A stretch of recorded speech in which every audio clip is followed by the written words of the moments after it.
Today is May 10th, 1989. My name is Joe Todd, and this is an interview with Carl Van Alstyne in Wilmington, North Carolina. I had to stop and think. Wilmington, North Carolina, right. And you live in St. Louis, Missouri. St. Louis, right. Okay. So where were you born? I was born in Batesville, Arkansas. And when's your birthday? November 18, 1921. 1921. You go through school there in Arkansas? No, I went through school in Bismarck. We moved up to Bismarck at an early age and lived there the rest of the time. What, North Dakota? Bismarck, Missouri. Oh, Missouri. Okay. Why'd you join the Navy? I joined the Marines. Oh, you were a Marine. Uh-huh. Okay. Why the Marines? No special reason. I just going up to join the service because at that time, it was Depression days and I couldn't get a job. I just graduated from high school, tried to get a job, and I decided, well, I'll get in the service. And I went to saw the Marine building first, I guess, and went in, joined them. When'd you join? June 41. June 1941. Where'd you go for your boot camp? San Diego. San Diego. Tell me about boot camp. Well, to me, it wasn't too bad. It was good training, and I realized I needed it. And actually, one of the reasons I went into the service was that I kind of expected a war to break out, and I had a silly idea that if a guy got good training early, he wouldn't get killed so quick. And so I went in to get the training. That is the truth. How long did boot camp last? I think it was 7 weeks. 7 weeks. And then I went through C school right after boot camp. Where was C school? Was it at San Diego? San Diego, right. Okay. Did you request the Oklahoma? No, when I got out of C school at the Pearl Harbor Navy Yard, they have a Marine barracks with a C school detachment there, and any ship that comes in that needs Marines on the ship, they send them from there. So they sent us out there to be sent to ships where we were needed. When I got there, I was there a short time. They sent me aboard the Arizona, and I was there about a week. And at that time, they had dispatched 7 more men from San Diego to take the place of 7 of us that went on the Arizona. So they said, well, you guys came from the Navy Yard, you can go back. So they sent us back to the Navy Yard. And then in about a week, I went on to the Oklahoma.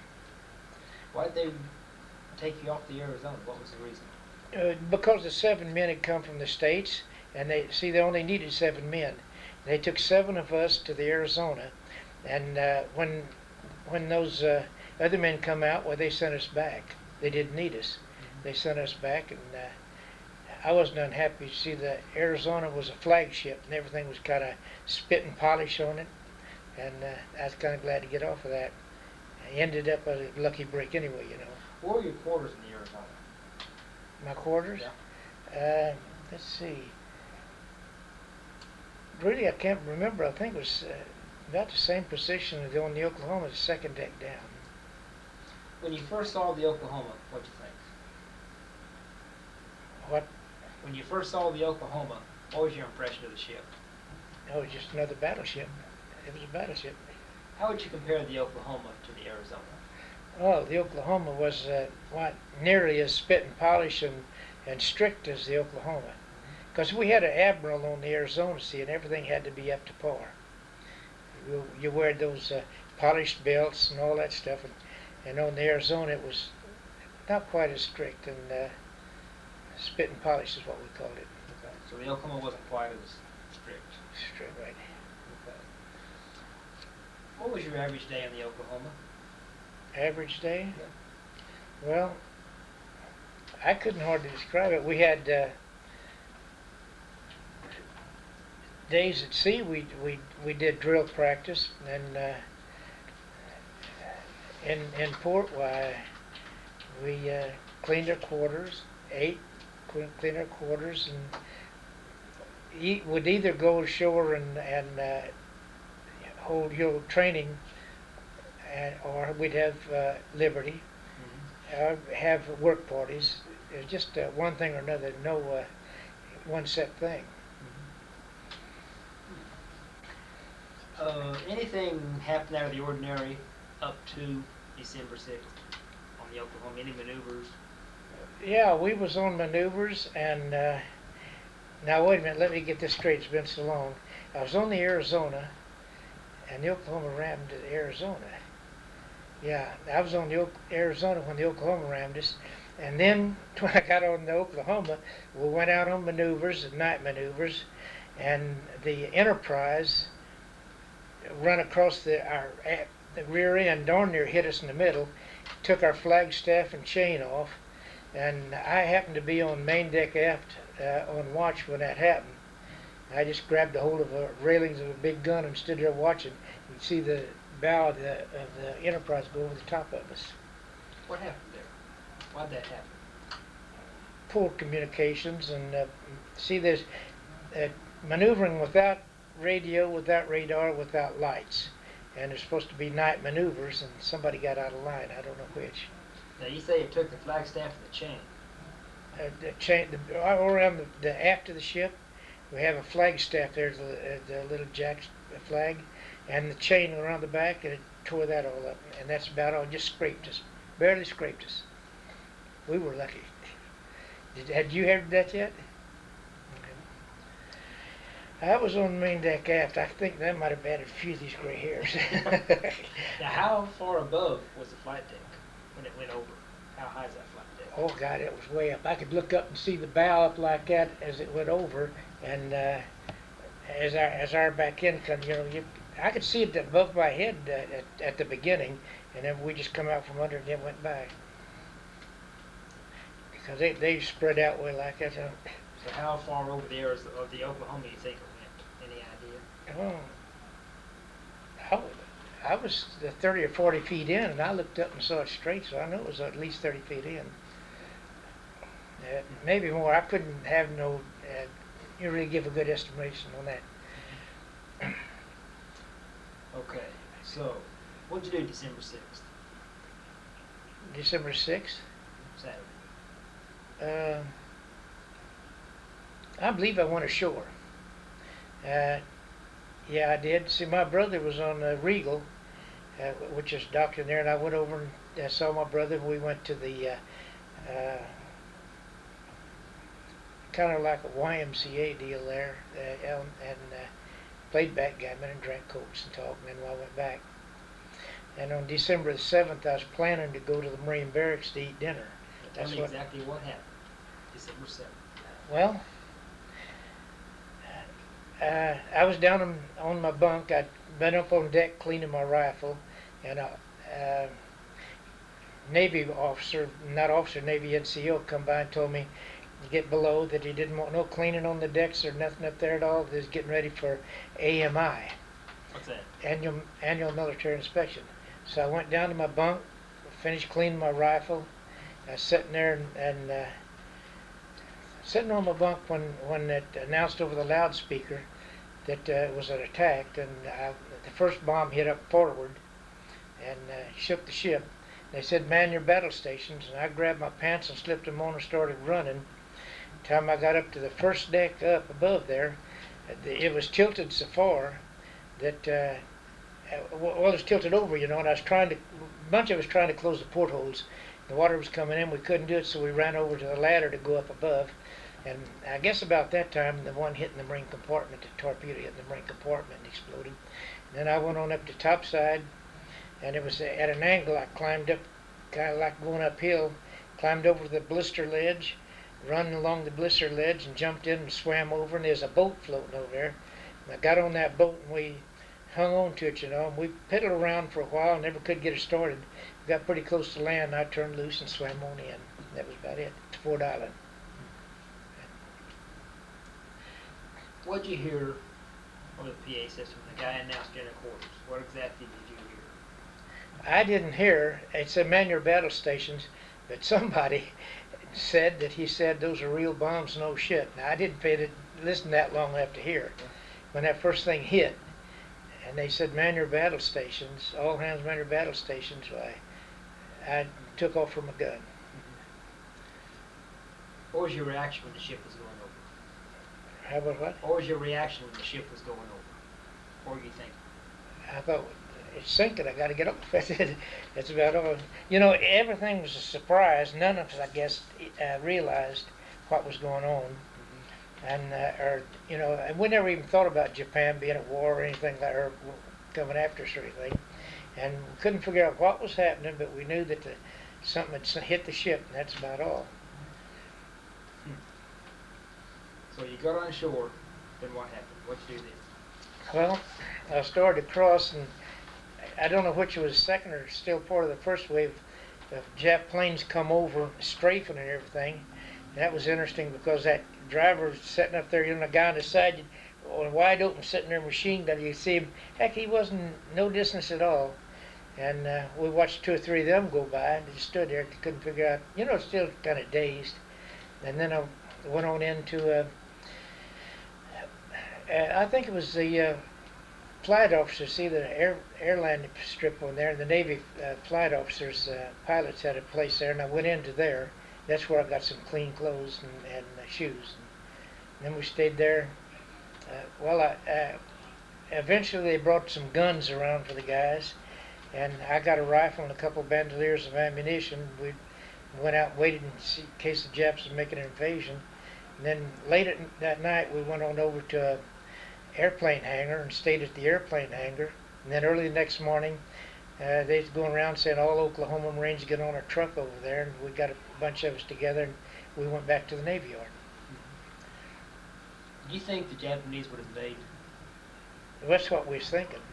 That we had no idea where they would hit. They'd never hit Pearl Harbor, but there again, none of us knew the lay of the land or anything, and had no idea where they'd hit or what they'd do. So we had the guns just in case we had to go out while we had our guns ready. We set up a little defense out there in the field in case something come in. I think we picked the safest place we could possibly find.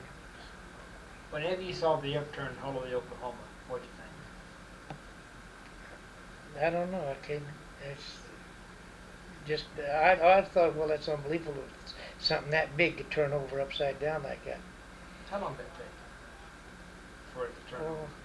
I would say